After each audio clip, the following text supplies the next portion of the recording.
Do you expect this to get through? Is it going to get derailed this year? You know, I feel optimistic that it will get done. There's energy on the Hill in both parties, in both chambers about getting this done.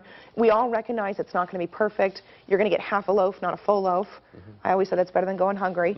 And so I really feel like we're finding our way to consensus here. There's going to be a lot of compromise, a lot of folks who don't like everything in it, but I do think we'll get there this year. Now, Senator John McCain, he came out today because in the wake of the Boston shooting, it appears that two of the suspects, they were immigrants. They immigrated to this country with their family, and some people are pointing to that as a reason to maybe, you know, not move forward with immigration reform at this point. And I just wanted to show you a comment that he released earlier today, and it said, in the wake of this week's terrorist attack in Boston, some have already suggested that the circumstances of this terrible tragedy are justification for delaying or stopping entirely the effort for comprehensive immigration reform. In fact, the opposite is true. Immigration reform will strengthen our nation's security by helping us identify exactly who has entered our country and who has left. I wanted to get your reaction to that. Well, I think he's got a strong point, and that's what we're hearing from law enforcement officers all over the country. When we take people out of the shadows and they have papers, it's easier to identify who's good and who's bad in the community.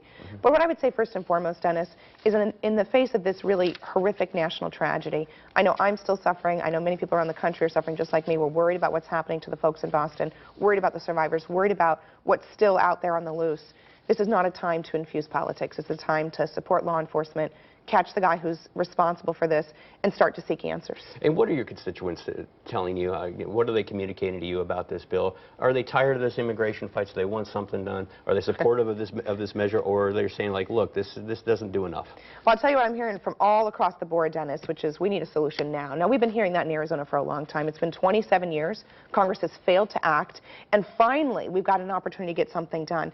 And most people are willing to take some lumps with their sugar, you know, in order to get this solved. And while no one is happy with the bill overall, they recognize it's a process. We're getting there. There's moving parts. And most Americans, and I hear from folks right here in Arizona, they want a compromise solution that gets us a path forward that creates a strong, prosperous economy for our state and for our country. Now, moving on.